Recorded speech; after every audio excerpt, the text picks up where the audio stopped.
Hi, everybody. Good afternoon.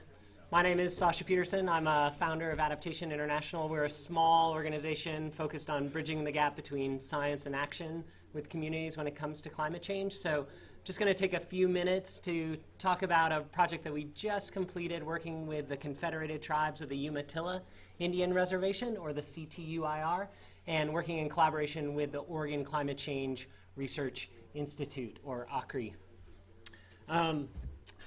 I know it's late in the afternoon. It's been a long day of lots of conference stuff, so we're going to start with the lessons learned. And if you feel like you need to leave and get a drink or go to the poster session or catch the last sunset, I won't be offended with that. But if you want to stick around, then I'll give you an overview of the project, how we got to those lessons learned. We'll talk a little bit about the key items of concern we used in the process, some climate downscaling work, and then the ultimate vulnerability and priority that we work collaboratively to develop over the course of the project. So, as promised, lessons learned. It's all about collaboration. We've been hearing that theme come up over the course of the day. So it really, particularly in working with a tribal community, and there are many people who work with tribes in the room or members of tribal communities, it's about building on the local and traditional knowledge that they have and then bringing in the climate change piece to that framework and really merging those together in order to make the project successful. Couple other lessons learned. It's really important to start talking about the things that the communities care about. So whether it's that lake, the fact that it didn't freeze over the course of the winter that we just heard about and how that resonates with the community, starting there provides a solid grounding for the conversation of climate change. So it's not 18 global climate models did this, blah, blah, blah, blah, blah, and here's how it's going to impact elk. It's more like, oh, you care about elk, or you care about this, and this is how climate change then fits into that context. The downscaling of climate information did help in this project. I know there's a lot of, even with the uncertainty around the projections, it did create the sense that climate change is really happening in this region. It's going to continue to happen, and it helped move the conversation forward. Building connections with a core team is important, a group of people that you work with over the course of the project, and being persistent in working with those people is really important. People are busy. You all have frequently a climate change related project is a new thing on the radar. They have their day jobs and budgets and other things to manage, so being persistent in getting to work with them consistently is really important. And actually, to be totally honest, this is an area I think we could have strengthened in this project. It was a short project timeline, and we relied a lot on our project manager to help bridge the gap. And we could have done more to strengthen the connections with our core team there. And then it is possible to have too much time to review project deliverables. So in this case, we had three review opportunities for our final technical report, and as to be expected, people waited to the last minute to provide their input. So instead of being ahead of the curve and just doing a little polishing in the last round, we actually had some substantial comments to address and integrate. So it's a lesson for me about communicating how to bring the pieces of the project together and where that input is needed and when it's needed.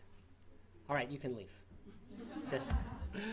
So here's the project overview. The CTUIR is located primarily in eastern Oregon, a little bit in southern Washington. The green blob there are the Aboriginal tribal lands, and then the black box around those lands is the area that we use for the climate downscaling. Just as a point of reference, we're about here. That area of the Northwest is generally warmer and drier than the coastal regions, so that's part of the climate context.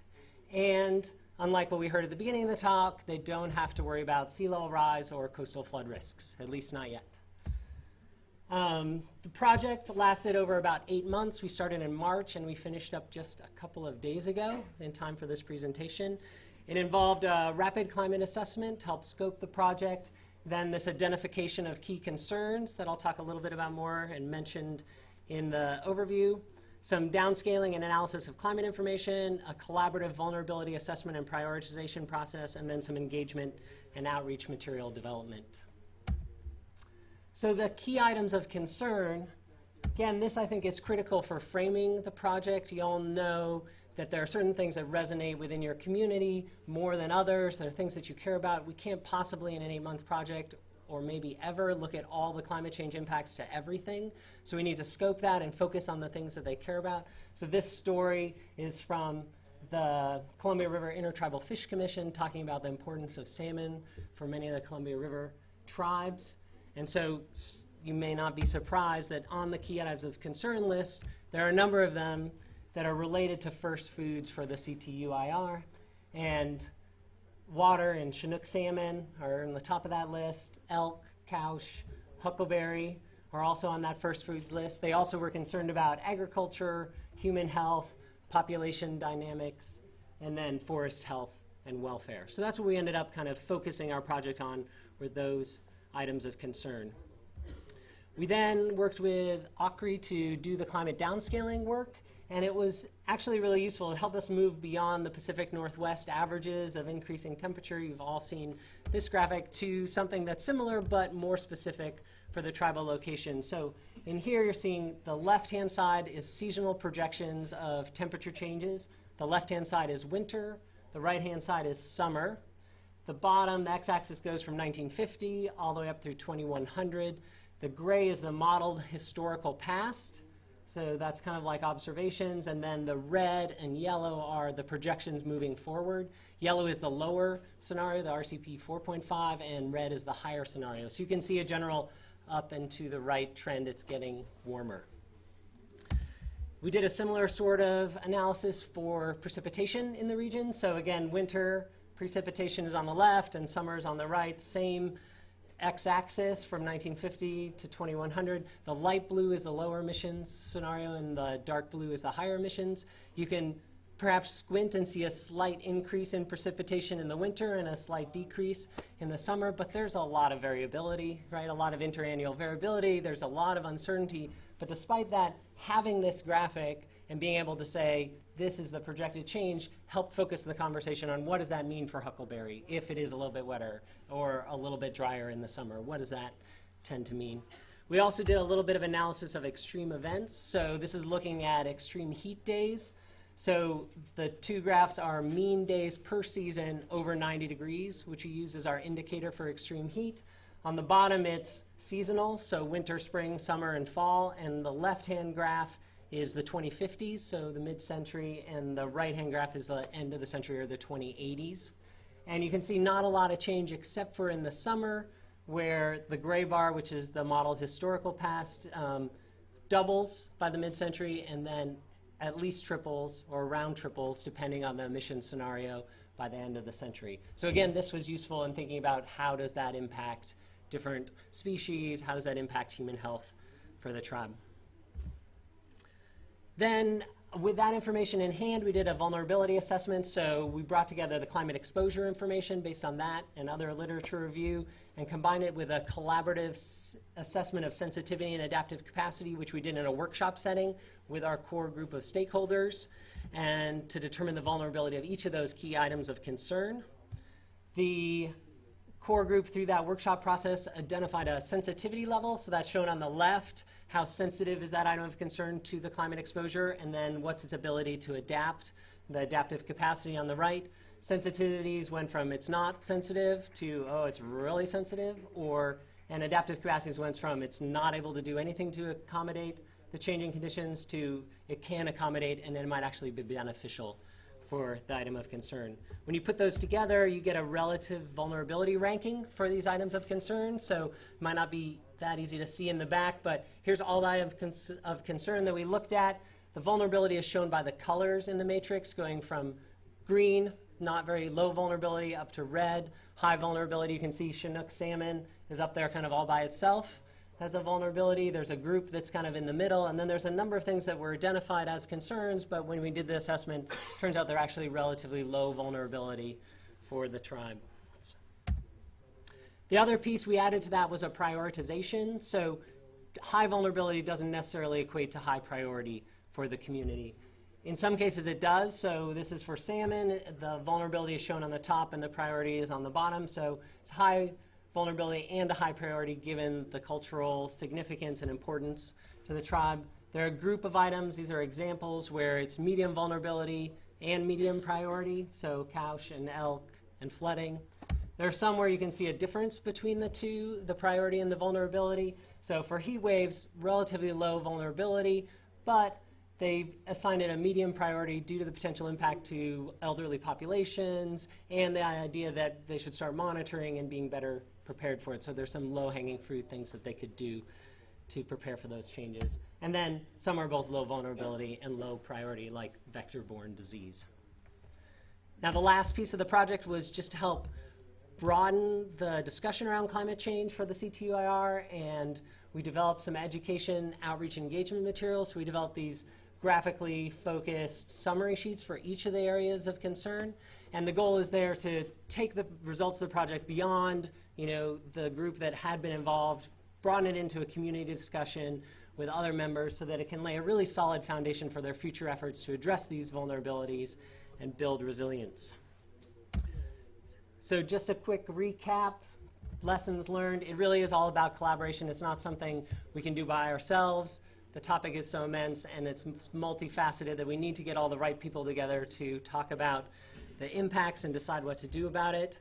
It's really important to start with the things you care about to make it resonate, make it useful, and drive action forward. Downscaling climate information is useful if it's done well. Building the connections and being persistent if you lay that groundwork and invest that energy early on, it's going to pay dividends over the course of the project. And then it is possible to have too much review time, so just keep that in mind. I'd like to thank all the collaborators on the project, particularly Elu Nasser, who is our project coordinator, Patrick Mills, who is the project manager for the CTUIR, and the members of the Climate Change Working Group, a couple of which are here. And also thank the BIA for funding this project. So thank you very much. I'd be happy to take questions.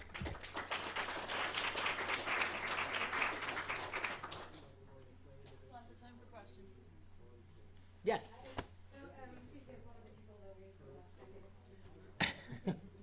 change documents, and being in the Cultural Resources Protection Program of the Umatilla Tribes, how much methodology or qualitative work was done within the community? You said that was an important concern, the lesson learned.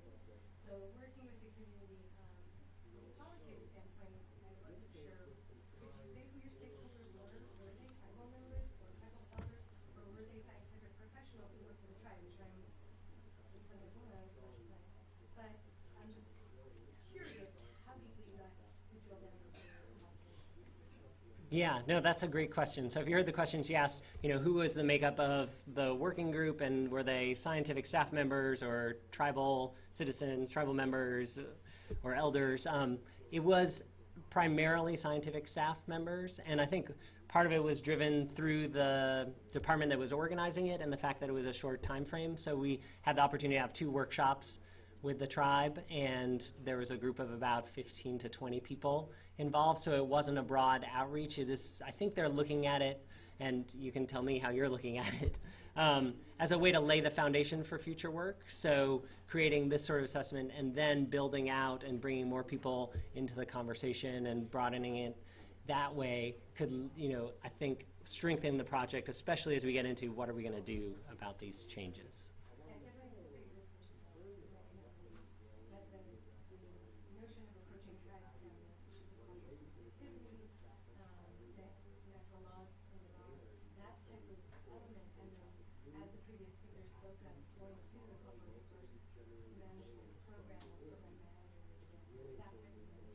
Mm-hmm.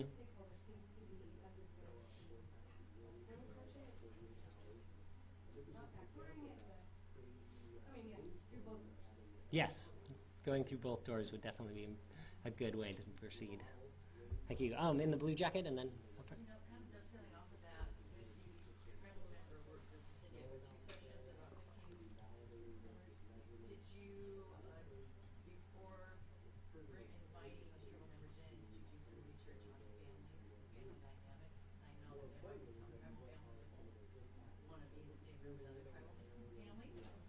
So I didn't know if you had to go down that road, or you just lucked out by getting 15 different. We did not do, we added our advice to the project manager. We said, hey, it'd be great to get these type of departments represented, these type of people, and we relied on them to help us identify the people. So it wasn't us going out and trying to get up to speed and interpret all those things over the course of the project startup. So we relied on our colleagues there.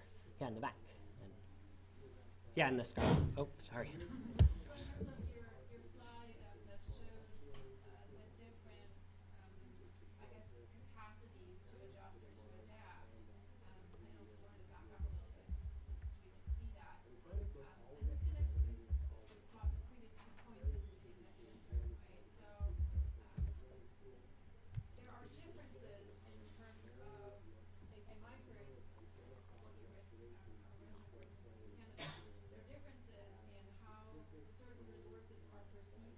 to adjust on their own. So how Chinook salmon on this ranking system, for example, or vulnerability rank system will be likely to be perceived to be able to adjust. But then that's a whole different, it's a whole different question to address as to what that their perceived capacity implies for the use of and the meaning of that resource in the community. So that there's a, it seems to me that there's two layers here that I only see one representative. Does that make sense? So what you've captured seems to me to be that how can Chinook salmon, you know, what is the adaptive capacity of Chinook salmon as a species, right, in that region or in that location? It's a different question to be asking, what is the adaptive capacity of the community to be responding to the changes to the Chinook salmon? Right. No, that's definitely a good point. And I think about adaptation and building resilience definitely as a process. It's not an outcome, so we're not done, right? So the next step that they are pursuing is looking at these vulnerabilities, developing ways to respond to them and build resilience, and what are the adaptation strategies that they can use? How can the community respond to this vulnerability in order to ensure that salmon is a part of their tribal traditions for the near future or foreseeable future, if we can make that happen. You know, but that's a good point.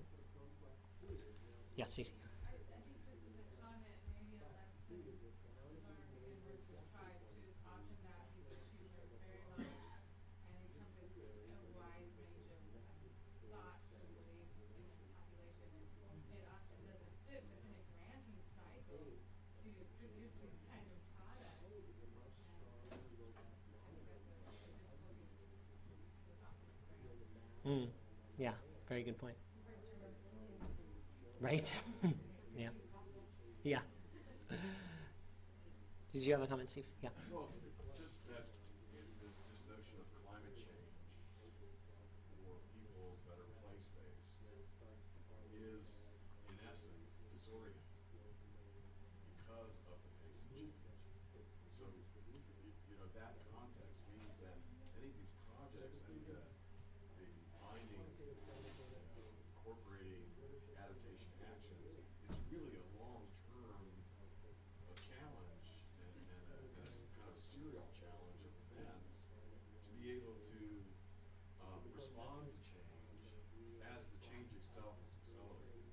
And so it's really, you know, something that has its own time, meaning the pace of climate change and the impacts. And so there is a mismatch. There is an inherent mismatch between, you know, a world that is rapidly changing and there is, at least in the recent past, no historical context for it. Yeah, it's interesting. That's a good point on the time issue, and I can learn a lot about Indian time for sure. We didn't get to it in this project, but we've done a project in the past with the Jamestown Sklallam tribe on the Olympic Peninsula, and we got into the adaptation response options. And actually, not being a tribal member, I was actually inspired by the way they were approaching it.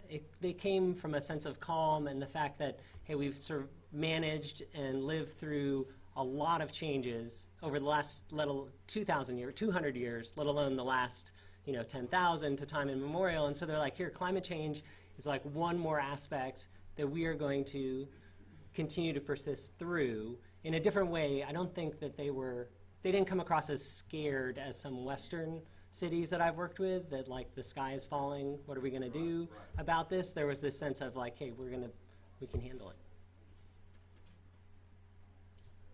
Okay. That's Thank you very much.